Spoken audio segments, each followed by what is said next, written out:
The member from Ramsey, Representative Becker-Finn.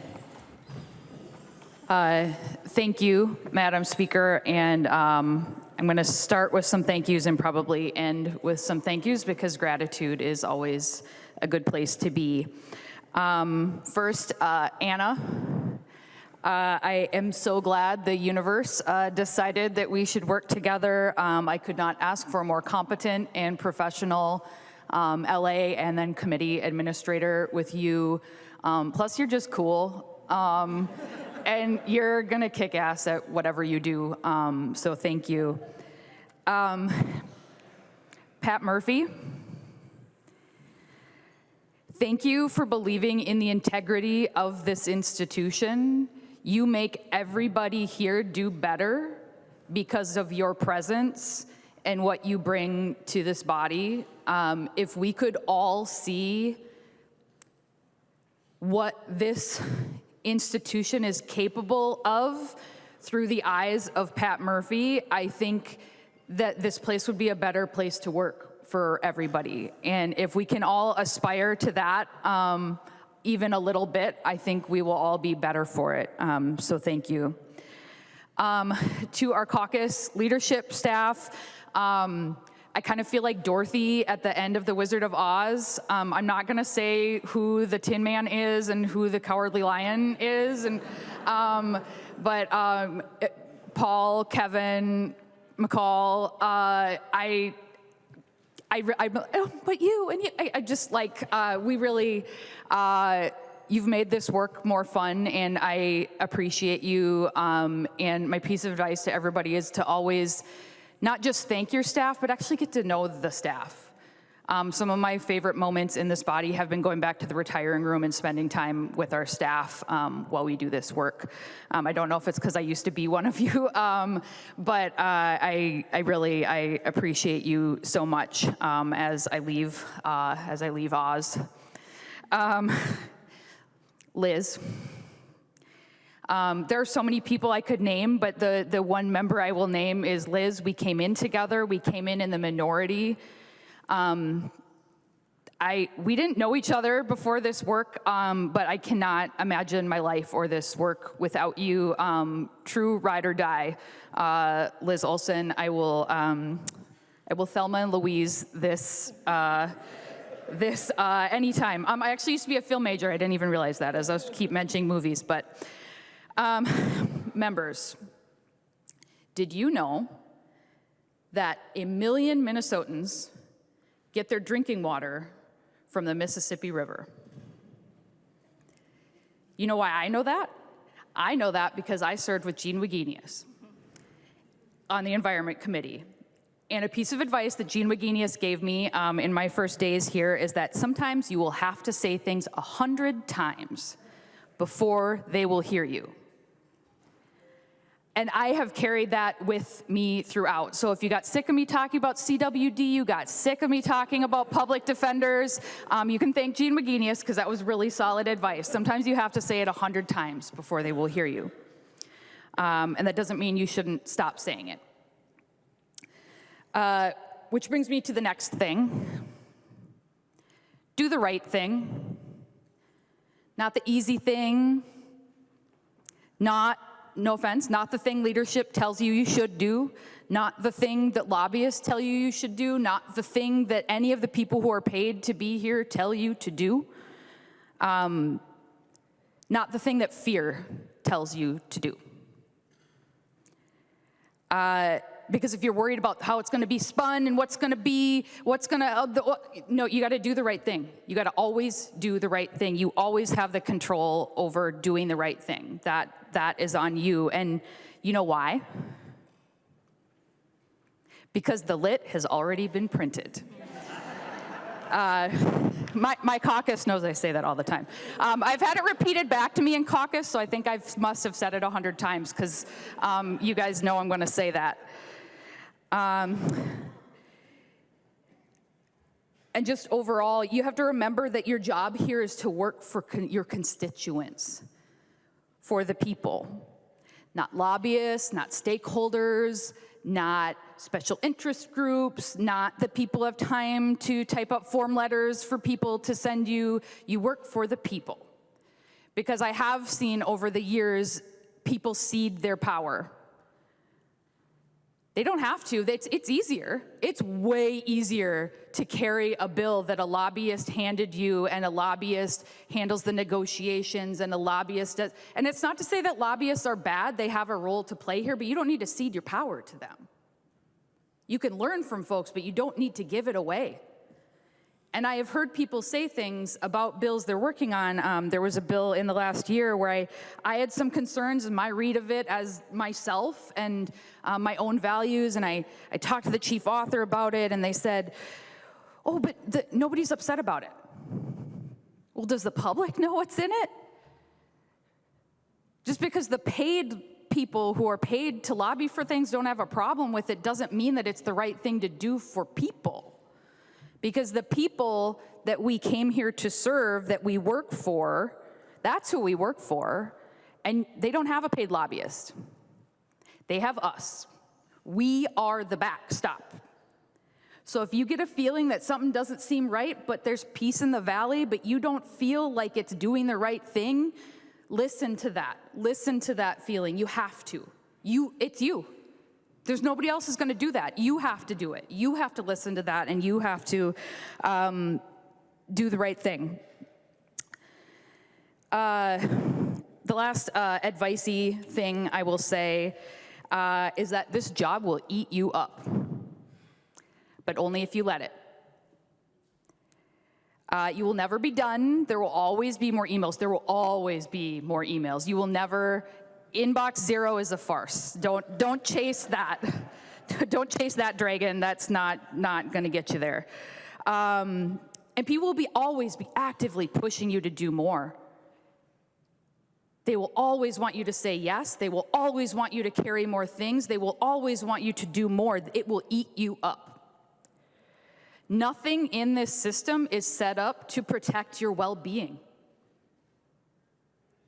Nothing. So you got to build a system yourself, and that's hard. I'm talking like Maslow, like bottom of the triangle things. Even if you have to put in your calendar, nope, I will not take meetings from noon to 1 because that's when I lift weights. Eat lunch. How many of you have skipped food, water, going to the bathroom? All of us? I mean, that we need to stop normalizing that. It's not okay. It's not okay. We are human. All of us in our speeches have noted how we are all humans doing this job, and yet we let the system dehumanize us even in that most basic way. So don't work on Fridays. Friday nights, nobody wants somebody knocking on their door on a Friday night, and I guarantee you, your people, whoever they are at home, they would rather see you on Friday night. So block that off. And treat it the same way you would as a meeting with the speaker. It is non-negotiable. I am not available. And there is nothing wrong with doing that because it's the only way you can keep doing this work is to protect yourself. So go for a walk, go outside. I've always thought it's so sad, and maybe, everyone loves Cass Gilbert, but I gotta think that if a Native person built this building, there would be some light. Like, that's all we got? Like, I want to see the sky. There is, how many times have we been in here and someone said, oh my God, that storm. I'm like, oh, did it rain? Is it nighttime? I go outside. You always have that option, and it's so important because it will ground you, and that's important. This was actually the part that was the hardest to write. I have the great honor of being a founding member of both the Posse Caucus and the Queer Caucus. Somehow,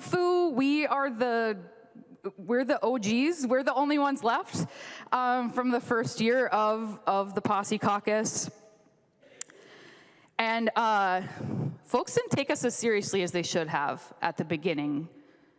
It was a new thing that we did, to their own detriment. Because sometimes the most disruptive thing you can do in this place is to trust each other and to stick together. They will always, because every vote matters, they will always try to divide us every single time. How many times have they tried to pit us against each other? How many times? And if I've learned anything in the last 48 hours, it's that that is a bad plan to try to pit us against each other, because we only have the power that we do when we do it together. We've got a bonding chair, we got a tax chair. For a while, sorry, Sydney, we struggled to have enough people here to push the buttons because this whole row is posse chairs. We were all doing the work. We're doing the work. And I've had so many comments from so many of you, don't leave us. What are we gonna do without you? You got this. You are the tax chair. And you are damn good at it. So I am confident that you will continue to build power together. Plus, I'm sending you Curtis. So you got that. My Queer Caucus colleagues.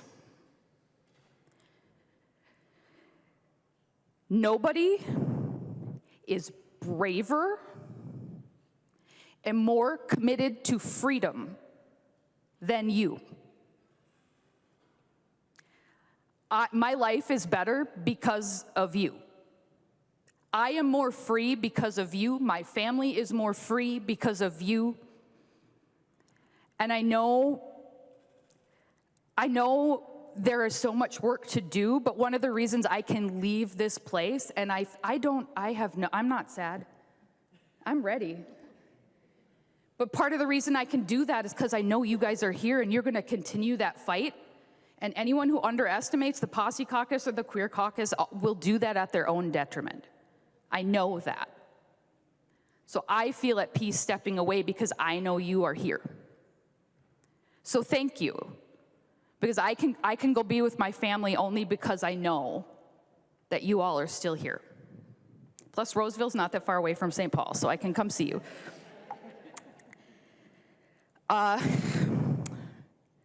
This is the hard part. I'm not a crier, I'm a get angry person, but I don't know if you guys maybe know that. Yeah, you know.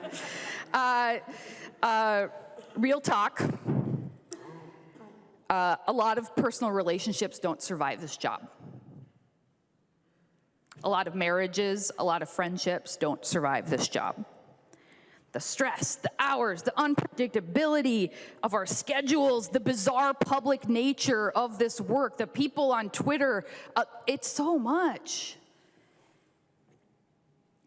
The campaign, the constituent demands, the fundraising, it's a lot. So, Gabe, it has not been easy, and I know you have maybe sacrificed more than anyone for me to do this work. The missed bedtimes, the dishes, the person who had to look my kids in the face when they were sad because mom didn't come home. I didn't have to do that. You had to do that. And I could not have served here and done all the good work that I have done without you. I promise I will not seek out another job that involves all-nighters. Promise. I also want to thank my mom. My mom is the absolute best grandma you could ever hope for. She literally moved to the metro to be closer to my kids and to help us do this work with small kids at home. A lot of you know, and some of you might even remember, when I was sworn in, my kids were little. My youngest was 18 months old when I announced that I was running. We are so, so lucky. My dad, he was a first, and he was an only. And when he served in the legislature, it was pretty lonely. It was even more toxic than it is now. Openly hostile for a Native man to serve here by himself. And one connection that I always appreciated, and I didn't know this until I was elected and serving with Representative Mariani, but Representative Mariani served here so long, he also served with my dad, is that my dad would come over from the Senate, sometimes just to be in the same space with a person of color. And they wouldn't even have to talk, they just to be in the same space together. And when I think about how far we have come as a posse caucus, he would have loved this so much. He would have loved to see us doing our thing. Because that is a long way to go from two guys being able to even stand in the same space together to what we all do here every day. Many of you know I lost my dad 6 years ago, last Friday, while I was serving here in this body. Actually missed the first Posse Caucus group photo because I was at the hospital. I don't think it was intentional, but he prepared me specifically for this work my entire life. My sense of justice, my love of the law, my ability to speak truth even if it pisses people off. That's the example that he set for me. Whether we were waiting it out in a deer stand or talking politics, he also taught me to do everything I do with integrity. All of the bills that I have passed, all of the things that I have said, I have always I've always done it in a good way. I can hold my head high because I know that I didn't have to do it the backwards way that a lot of people over the years have chosen to do this work. Every single good thing I have done here, all of it, could not have been possible without him.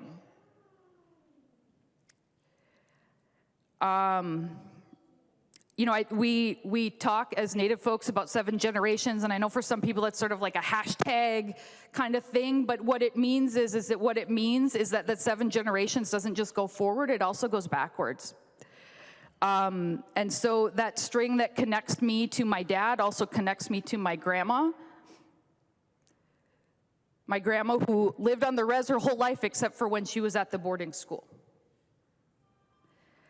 And my grandma, despite living her whole life in poverty,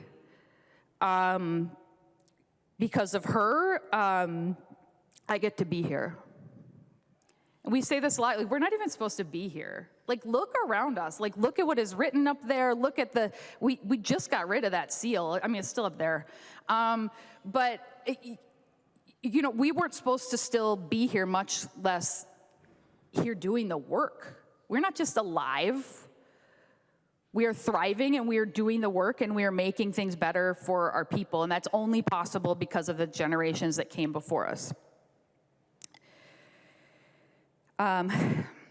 Similar to Houghton, I grew up on the res. I kind of say as a joke, like I grew up in rural Cass Lake. It's a town of 700 people, but I actually lived in the outside of town part. I grew up in the woods. So if nothing else, I hope that my time here will stand for that. Res girls can do anything. And there are many, many, many things that will tell you that you can't, but we can because we're here and we've done it and there's proof.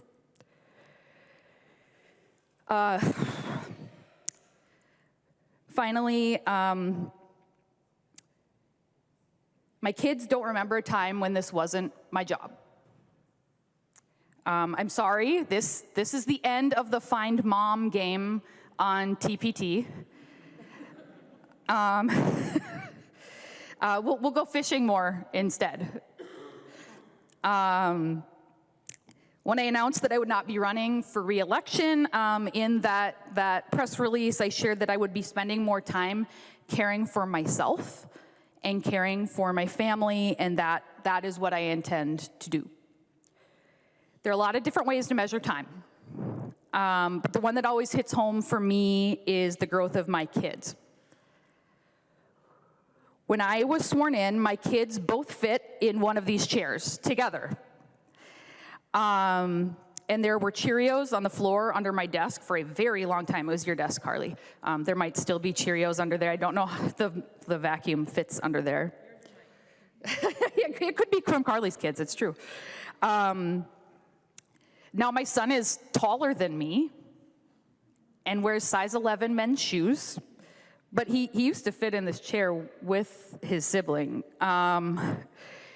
So while 8 years could be seen as a relatively small amount of time, in other ways of measuring, in other ways a whole lifetime has occurred while I have served in this body.